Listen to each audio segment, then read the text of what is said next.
Shalom, bersama saya Pendeta Samuel Kundiman untuk kembali menyapa Bapak Ibu sekalian dalam program Bible Study Online CK7. Sangat menarik membahas isi Alkitab secara berurut.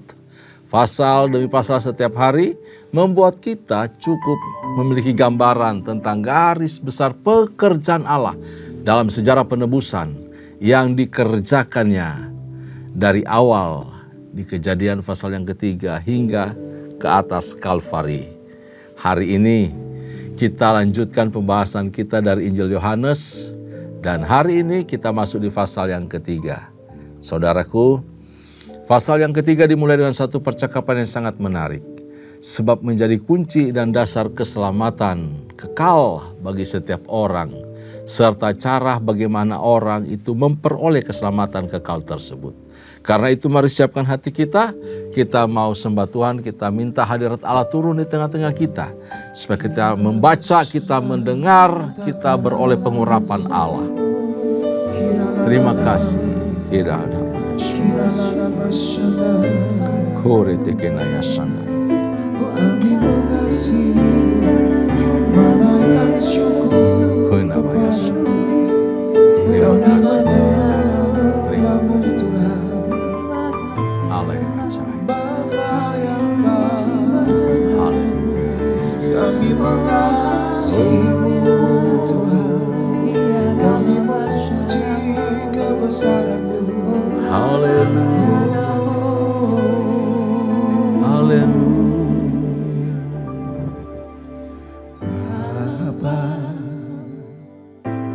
Bapa,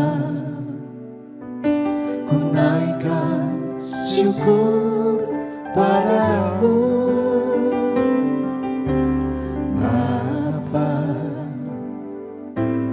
Bapa,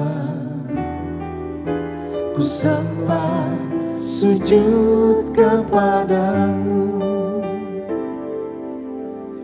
Bapa,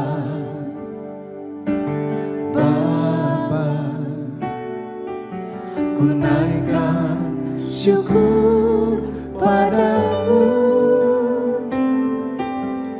Bapa,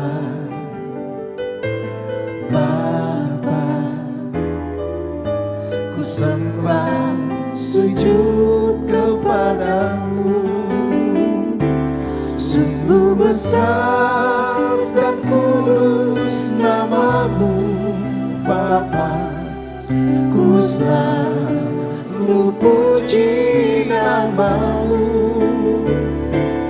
Besar setia-Mu, rahmat-Mu di dalam hidupku, Bapa. Ku mengasihi-Mu. Sungguh besar dan kudus nama-Mu, Bapa. Ku selalu puji nama-Mu. Besar setia-Mu, rahmat-Mu di dalam hidupku, Bapa. Ku mengasihi-Mu.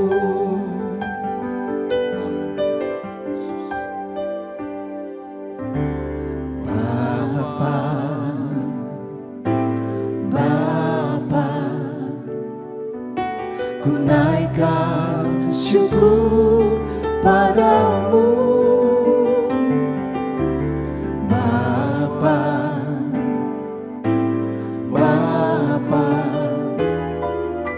ku sembah sujud kepadamu.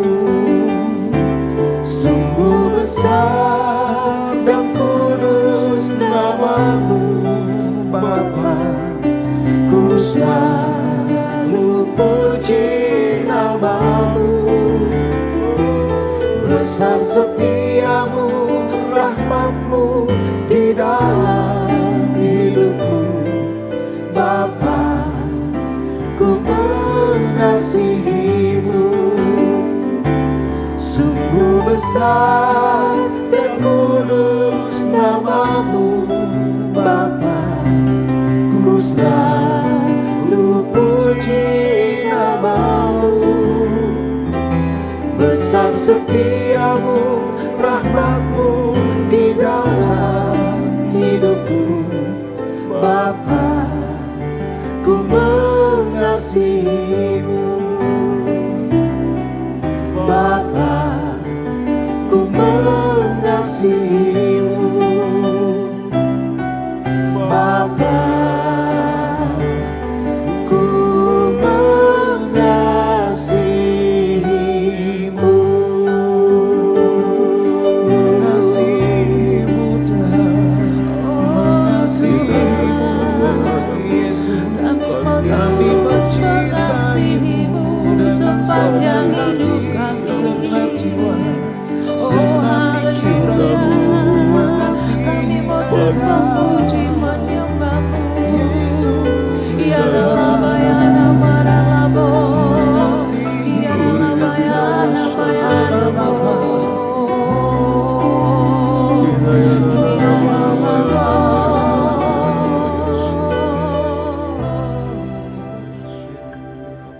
Bersyukur, bersyukur, bersyukurlah, bersyukur karena kasih setiamu. Ku sembah, ku sembah, ku sembah dan ku sembah selama hidupku. Ku sembah Kau Tuhan. Bersyukur, bersyukur, bersyukurlah, bersyukur karena kasih setiamu. Ku sembah, ku sembah, ku sembah dan ku sembah selama hidupku. Ku sembah Kau Tuhan.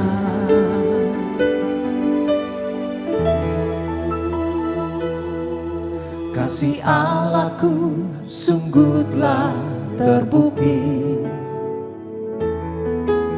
ketika Dia serahkan anaknya. Kasih Allah mau berkorban bagi kau dan aku. Tak ada kasih seperti kasih-Mu. Kasih Allahku sungguh telah terbukti ketika Dia serahkan anaknya. Kasih Allah mau berkorban bagi kau dan aku. Tak ada kasih seperti kasih-Mu. Bersyukur, bersyukur, bersyukurlah, bersyukur karena kasih setiamu. Ku sembah, ku sembah, ku sembah dan ku sembah selama hidupku. Ku sembah Kau Tuhan. Bersyukur, bersyukur, bersyukurlah, bersyukur karena kasih setiamu. Ku sembah, ku sembah, ku sembah dan ku sembah selama hidupku. Ku sembah Kau Tuhan.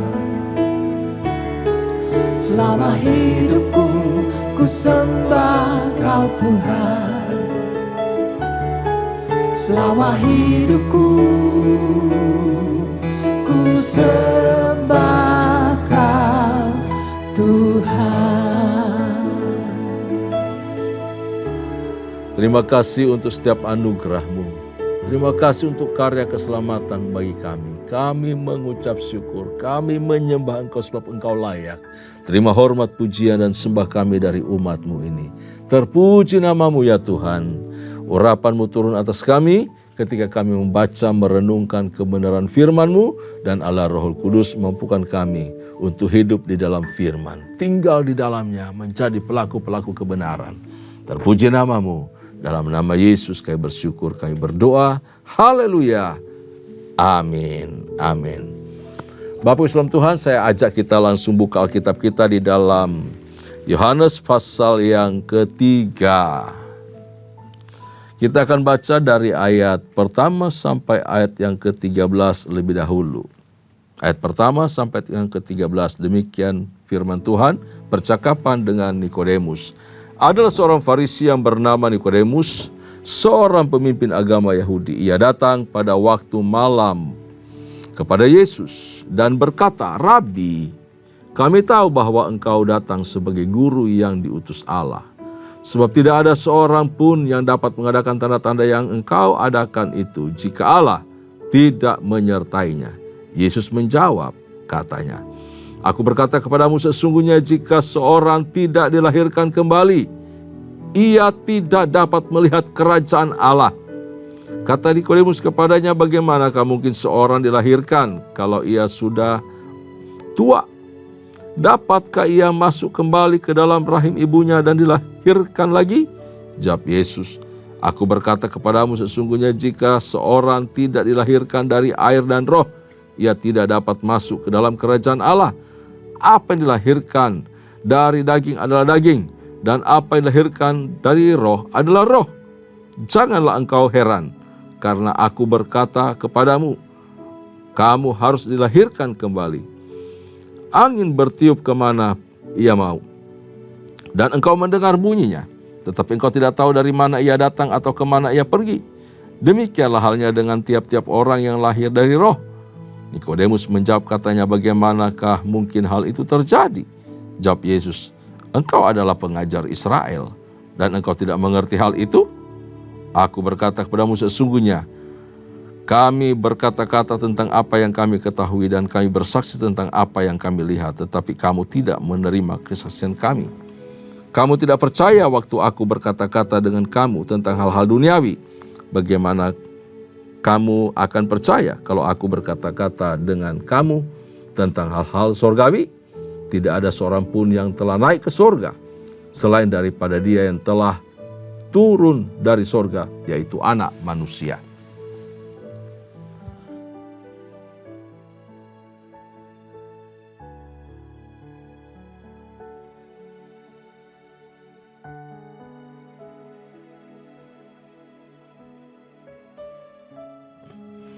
Bapak Ibu dalam Tuhan, di ayat pertama sampai yang ke-13 kita bisa melihat di sini ada satu perbincangan yang sangat menarik. Biasanya Yesus itu dikelilingi oleh orang-orang biasa, orang-orang sederhana. Tetapi kali ini Yesus ditemui oleh seorang tokoh penting dari kelompok Farisi, yaitu Nikodemus namanya. Dan ditemuinya di malam hari. Kenapa dia datang di malam hari?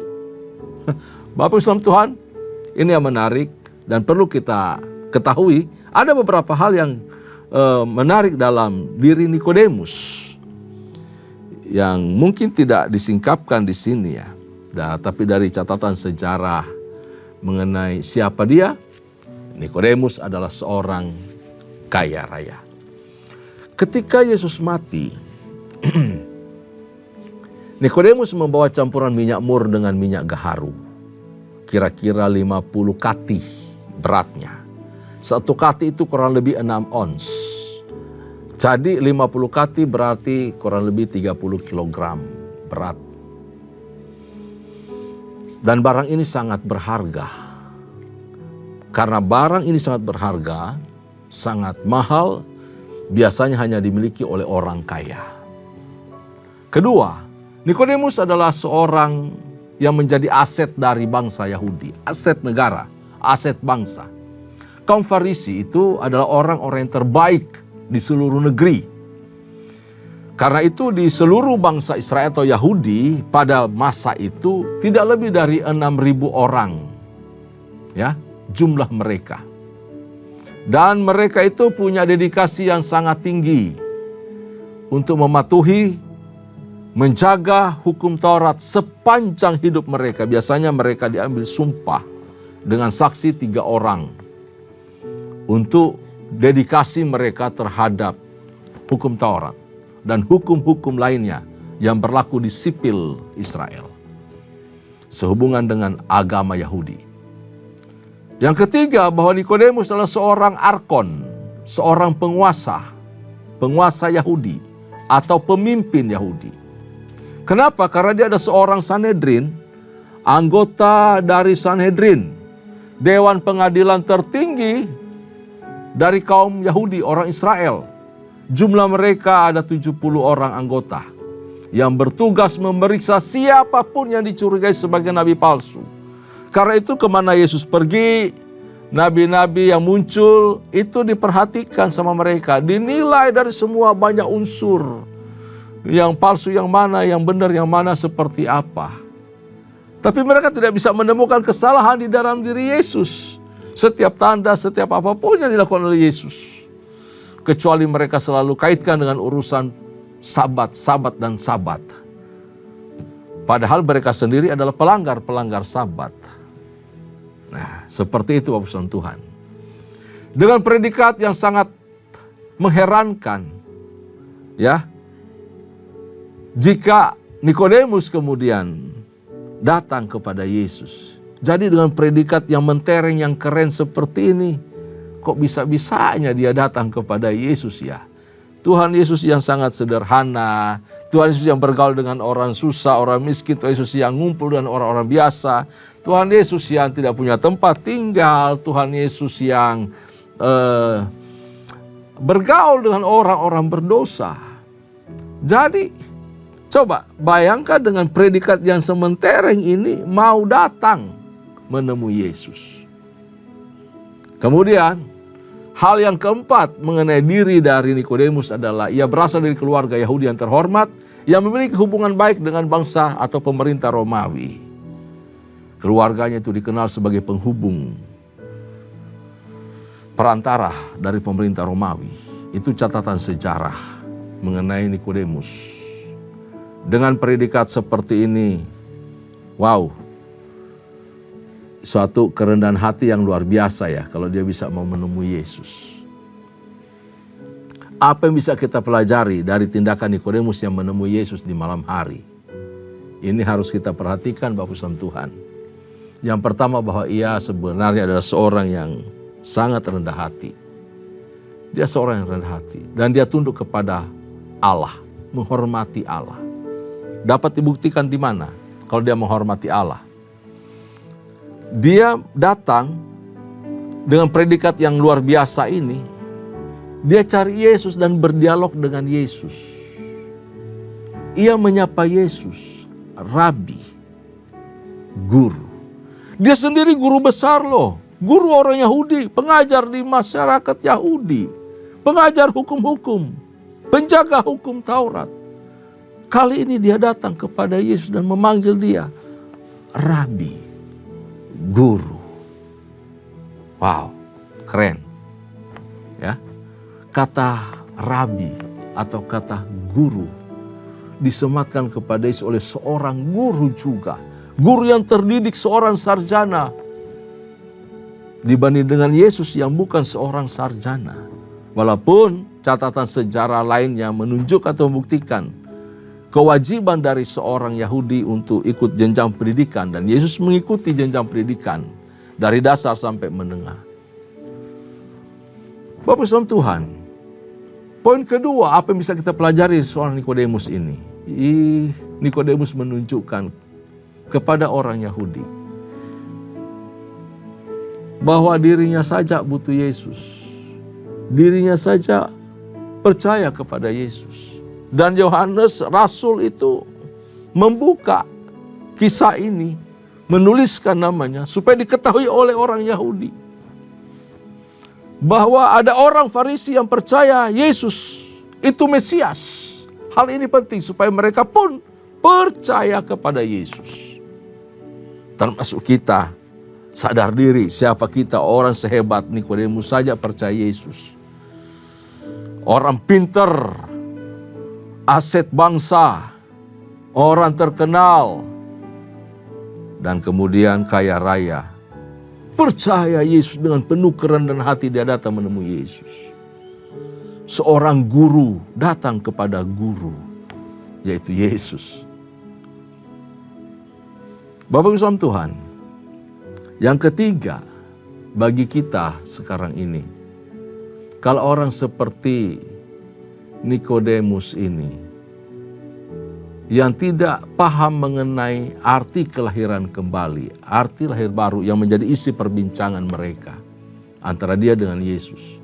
Apalagi saya, apalagi Bapak Ibu, dia ini orang pintar yang tahu bahasa yang dipakai masa itu, mengerti. Setiap orang yang dari bangsa kafir masuk menjadi pemeluk agama Yahudi mesti lewat yang namanya kelahiran baru juga. Dalam tindakan mereka disebut proselit itu.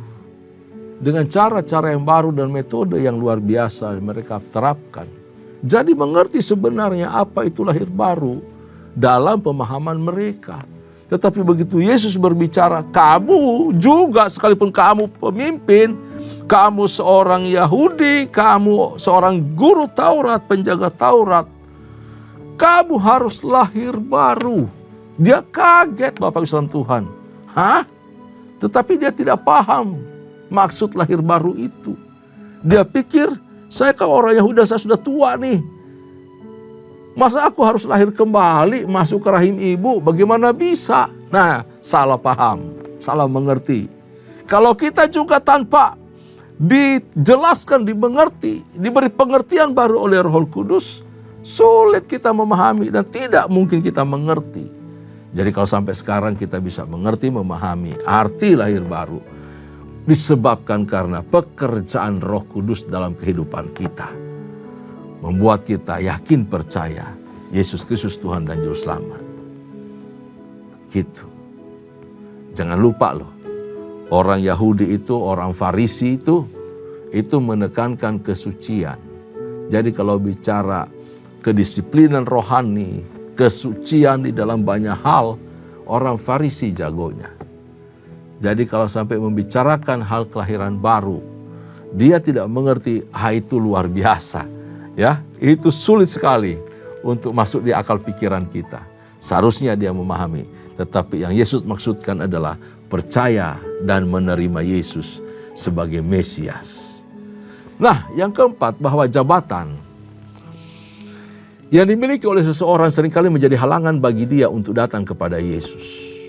Betul, makanya itu si Lazarus itu datang pada malam hari.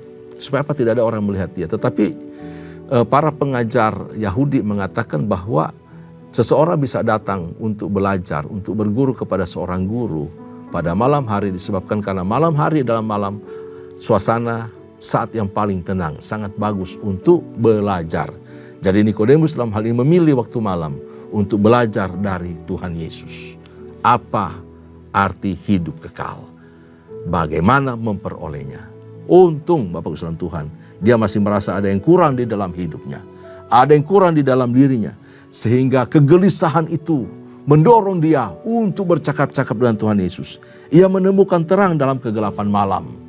Dia menemukan satu cahaya di lorong sana yang menuntun dia untuk melihat bahwa Mesias sesungguhnya ada di depan dia. Karena itu kita melihat bahwa perbincangan ini berjalan begitu menarik di antara Nikodemus dengan Tuhan Yesus. Dan menarik pula bahwa kita perhatikan Yesus itu meluangkan waktu loh. Memberi waktu untuk berdiskusi, untuk berbincang dengan Nikodemus. Kenapa? Karena Nikodemus membutuhkan keselamatan dan Yesus menunjukkan jalan keselamatan itu. Kita juga semua nih, jangan lupa kita punya panggilan untuk menunjukkan jalan keselamatan kepada semua orang di sekitar kita. Jangan kita sibuk asik sendiri, menikmati sendiri keselamatan yang telah Tuhan berikan. Lalu kita gak peduli sama orang lain. Gak boleh. Kita harus tetap menyuarakan suara kebenaran, menyampaikan, menjelaskan jalan keselamatan yang telah kita peroleh dan hanya dapat diterima melalui percaya, iman percaya kepada Kristus Yesus Tuhan. Bapak Saudara Tuhan, beri waktu. Kita harus beri waktu untuk menyampaikan kabar sukacita bahwa kita telah memperoleh keselamatan yang kekal itu. Amin. Beri waktu. Seperti Yesus juga memberikan waktu yang berharga kepada Nikodemus. Ketika mulai percakapan, Yesus sudah tahu bahwa sesungguhnya Nikodemus itu bermaksud bertanya tentang kerajaan Allah. Karena itu Yesus mendahuluinya dengan memberi syarat untuk bisa masuk kepada kerajaan Allah, untuk memperoleh hidup yang kekal, yaitu lahir baru atau dilahirkan kembali. Yesus menekankan bahwa semua orang Yahudi harus lahir baru, dan itu adalah pekerjaan Roh Kudus untuk menghidupkan kembali manusia yang tadinya sudah mati oleh karena dosa, untuk mengalami pembaharuan dalam seluruh aspek hidup. Seluruh aspek hidup. Karena itu ada istilah di sini dikatakan dilahirkan dari air dan roh. Jika tidak dilahirkan dari air dan roh, maka seorang tidak akan memperoleh hidup yang kekal. Apa itu air dan roh? Air dan roh berbicara mengenai firman dan karya Roh Kudus, sehingga membuat seseorang itu diberi hati yang baru. Kita mengenakan hati yang baru, yang dimana hal itu telah disucikan oleh benih rohani, yaitu oleh firman Allah. Membuat hati yang keras diubah, hati yang durhaka itu dirubah, hati yang penuh kejahatan dan keberdosaan itu diubah dengan benih firman Allah, benih rohani, sehingga kita menjadi ciptaan yang baru di dalam Kristus Yesus Tuhan.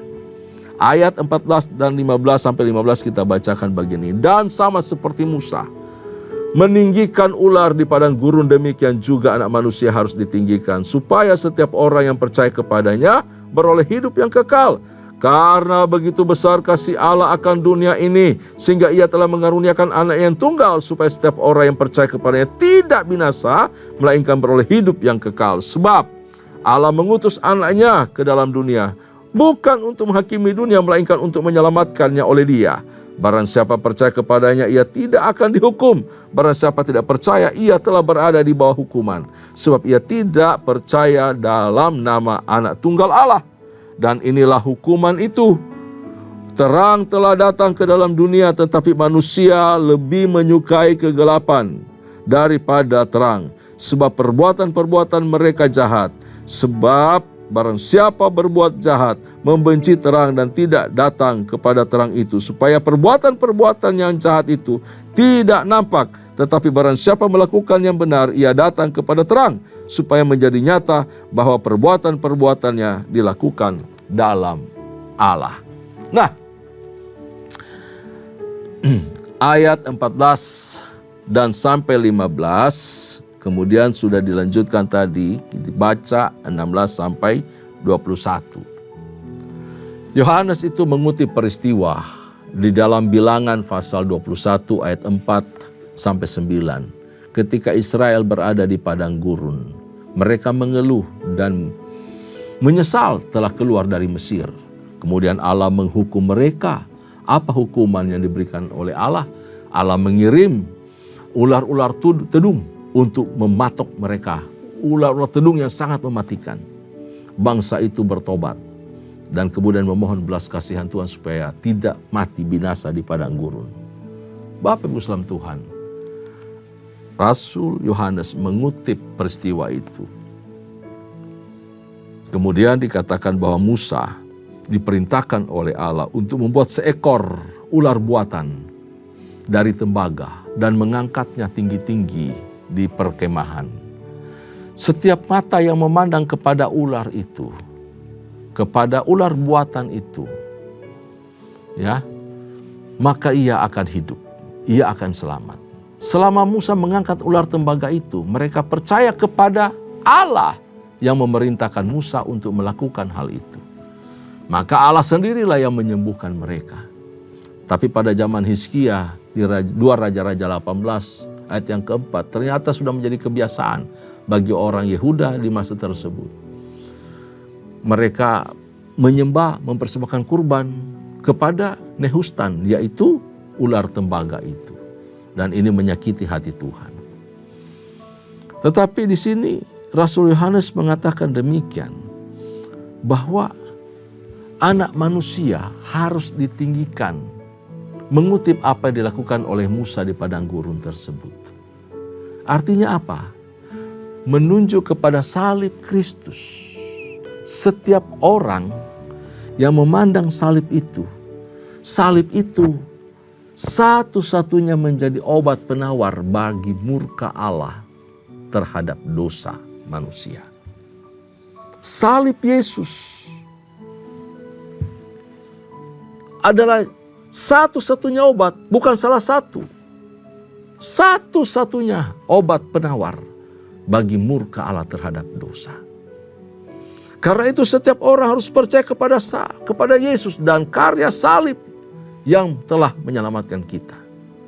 Kita tidak disuruh menyembah salib. Kita tidak disuruh menyembah ular tembaga itu. Tetapi kita disuruh menyembah Yesus. Yesus, darahnya yang tertumpah, tercurah di Kalvari. Darah itulah yang menyucikan kita, menyembuhkan kita, menyelamatkan kita. Bukan salibnya.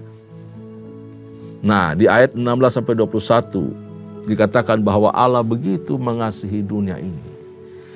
Apa yang dikatakan oleh Yohanes mengenai dunia adalah berbicara mengenai bagaimana dia menentang konsep Yudaisme. Karena Yudaisme itu punya pemahaman bahwa hanya orang-orang Yahudi yang diselamatkan. Tetapi Yohanes berkata bahwa anak Allah, Yesus, Mesias, anak tunggal sebagai korban penebus dosa manusia. Seluruh umat manusia di dunia. Bukan hanya untuk orang Yahudi saja. Saya dan saudara adalah orang-orang yang ada di dalam karya keselamatan Kristus. Dalam kasih Allah. Setiap orang percaya siapa saja akan diselamatkan kalau kita percaya. Tidak akan binasa. Tidak akan mati kekal. Tidak akan terpisah dengan Allah. Tetapi beroleh hidup yang kekal. Kita beroleh keselamatan. Kita beroleh persekutuan dengan Allah. Kita dipulihkan dan menjadi milik kepunyaan Allah. Anak-anak Allah. Ayat 19-21. Penjelasannya sangat luar biasa di sini. Bahwa sejak lahir semua orang ada di dalam murka Allah, ada di bawah hukuman Allah. Dan hanya bisa bebas kalau percaya kepada Yesus. Barang siapa yang tidak percaya, dia sudah berada pada hukuman. Tetapi barang siapa percaya, tidak akan dihukum lagi. Roma pasal 8 ayat pertama. Jika seorang tidak mau percaya kepada Yesus, ada satu istilah mengatakan begini, teruskan saja jalanmu, maka engkau dengan sendirinya akan sampai ke tujuan, yaitu kebinasaan yang kekal. Kalau engkau tidak percaya Yesus, silakan jalan saja terus. Maka jalan pilihanmu itu akan membawa engkau kepada kebinasaan kekal. Untuk ke neraka, Anda tak perlu berbuat dosa. Saya tidak perlu berbuat jahat kalau untuk menuju kepada neraka. Saya nggak perlu berbohong, saya nggak perlu berzinah, saya nggak perlu korupsi, saya nggak perlu lakukan hal-hal yang jahat lainnya. Cukup tidak usah datang kepada Yesus. Hidup aja baik-baik, baik-baik saja setiap hari. Dikenal sebagai orang keren, orang baik, itu cukup. Tanpa datang kepada Yesus, secara otomatis saya, engkau, orang tersebut akan masuk neraka. Karena itu Yesus jalan kebenaran dan hidup. Tak seorang pun sampai kepada Bapa tanpa melalui aku, kata Yesus. Cuma dia satu-satunya obat penawar dari kebinasaan. Amin. Ayat 22-36. Sesudah itu Yesus pergi dengan murid-muridnya ke tanah Yudea. Dan ia diam di sana bersama-sama mereka dan membaptis. Akan tetapi Yohanes pun membaptis juga di Ainon dekat Salim. Datang sebab di situ banyak air dan orang-orang datang ke situ untuk dibaptis. Sebab pada waktu itu Yohanes belum dimasukkan ke dalam penjara dan seterusnya. Bapak Ibu boleh lanjutkan membaca di rumah. Ayat 22-36 penjelasannya begini. Yesus sudah ada di Yerusalem. Lalu kemudian dikatakan dia ada di Yudea, pergi ke Yudea. Yerusalem adalah wilayah Yudea juga. Tapi maksudnya di sini begini. Bahwa Yesus itu pergi ke kota-kota kecil, ke desa-desa untuk memberitakan kerajaan Allah. Sudah dekat, ada di tengah-tengah mereka. dan kerajaan Allah itu beserta dengan mereka. Lalu dikatakan bahwa Yesus membaptis. Artinya apa? Murid-murid itu membaptis atas nama Yesus. Murid-muridnya membaptis. Dan Yohanes juga membaptis bersama murid-muridnya. Dikatakan tadi di sungai Ainon dekat Salim. Tempat banyak airnya. Karena itu kalau mau baptis itu selalu ada air yang banyak. Tidak baptis dengan air yang sedikit, air yang satu baskom, satu apapun itu. Tetapi air yang banyak untuk kemudian diselamkan. Nah Bapak Islam Tuhan, dalam perikop ini Rasul Yohanes itu sebenarnya sedang menunjukkan kerendahan hati Yohanes Pembaptis yang begitu indah dan memberi kesaksian bahwa dirinya bukan Mesias. Ini pengakuan dari Yohanes Pembaptis sendiri. Tetapi kemudian dia menunjuk kepada Yesus yang adalah Mesias, anak domba Allah yang datang. Keren banget. Murid-muridnya itu tidak suka, murid-murid Yohanes itu nggak suka. Karena guru mereka mendapat tempat kedua, dapat saingan yang lebih hebat. Mereka tidak senang kalau gurunya itu mulai ditinggalkan orang-orang dan mulai datang mengerumuni Yesus sebagai guru yang baru. Yohanes Pembaptis sendiri tidak tersinggung ketika mulai dilupakan oleh banyak orang. Ia tahu diri. Bahkan dia menuturkan beberapa hal kepada murid-muridnya tentang siapa Yesus. Dia katakan begini, khusus mengenai dirinya, bahwa tempatnya, posisi dia memang bukan paling utama. Ia hanya sebagai pendahulu. Aku Yohanes Pembaptis hanyalah sebagai pemberita dan menyediakan jalan bagi Yesus Kristus. Aku adalah perintis jalan bagi Yesus. Aku bukan Mesias. Yang Mesias dia, bukan saya. Dia katakan apa lagi? Dia jelaskan bahwa tidak ada seorang pun yang bisa menerima lebih daripada apa yang telah Allah berikan kepadanya. Allah lah yang memberikan orang-orang itu kepada Yesus, bukan aku. Kalau Yesus itu ditinggikan dan aku semakin direndahkan, maka orang-orang akan datang kepada Yesus. Itu pengakuan yang luar biasa. Yang ketiga, bahwa Yesus adalah pengantin laki-laki. Ini masuk dalam konsep pemikiran Yahudi. Ya, Yohanes menjawab seperti mereka punya pemikiran seperti apa mengenai kehidupan seseorang. Dan Yohanes Pembaptis katakan bahwa Yesus adalah pengantin laki-laki. Sedangkan aku sebagai Yohanes Pembaptis adalah sahabat dari mempelai laki-laki itu. Karena itu dia sebagai mempelai laki-laki, dia menjadi pusat perhatian. Semua mata akan tertuju kepada mempelai laki-laki, bukan kepada sahabat dari mempelai itu. Dan mereka akan bersuka cita kepada pengantin laki-laki, bukan karena melihat sahabat-sahabat yang bertugas sebagai penghubung kepada mempelai laki-laki dan mempelai perempuan. Tugas Yohanes Pembaptis adalah mempertemukan Israel dengan Yesus. Dia sebagai penghubung dan menunjuk dialah Mesias yang dinantikan oleh Israel.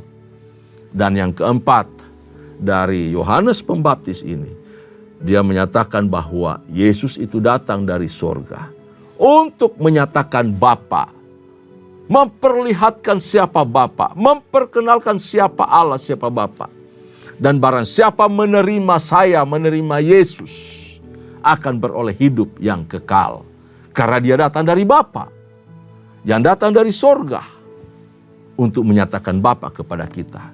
Sayangnya, dia datang kepada Israel namun umatnya menolak Yesus. Orang Israel menolak juga kesaksian Yohanes Pembaptis tentang Yesus. Mereka menolak Yesus. Tapi kita bersyukur bahwa saya dan saudara menerima dia. Akibat penolakan yang dilakukan oleh orang Israel, Allah pakai cara itu. Allah pakai kesempatan itu, jalan itu, menjadi jalan anugerah, keselamatan dan hidup kekal kepada saya dan kepada saudara, kepada kita semua, kepada manusia di dunia ini. Penolakan yang dilakukan oleh orang Israel membuka jalan keselamatan bagi seisi dunia. Puji Tuhan, kita diselamatkan. Amin. Itulah isi dari Yohanes pasal yang ketiga menjadi pelajaran kita pada hari ini. Tuhan Yesus memberkati. Bapa, kami bersyukur untuk firman-Mu, untuk kerendahan hati, untuk kesetiaan, untuk dedikasi yang telah dinyatakan melalui kehidupan seorang Yohanes Pembaptis. Menyatakan siapa Yesus. Semakin dia rendah hati, semakin dia menurun dan Yesus semakin ditinggikan. Kami mengucap syukur ada pribadi yang menjadi contoh bagi kami gereja-Mu, umat-Mu. Untuk terus belajar rendah hati dan memuliakan Yesus sepanjang hidup kami. Terpujilah nama-Mu untuk karya, rencana keselamatan yang telah Tuhan kerjakan dalam kehidupan kami. Kami tetap tinggal di dalam keselamatan yang kekal itu. Dalam nama Yesus kami bersyukur dan berterima kasih. Haleluya. Kekasih-kekasih Tuhan, arahkan hatimu di hadapan Allah dan terimalah anugerah serta berkat yang melimpah dari Allah Bapa, kasih sayang di dalam Kristus Yesus Tuhan, serta persekutuan yang manis dengan Allah Roh Kudus menyertai kita mulai hari ini sampai parusia. Tuhan datang pada kali yang kedua, bahkan sampai selama-lamanya. Setiap kita yang percaya sama-sama katakan amin. Tuhan Yesus memberkati kita. Shalom.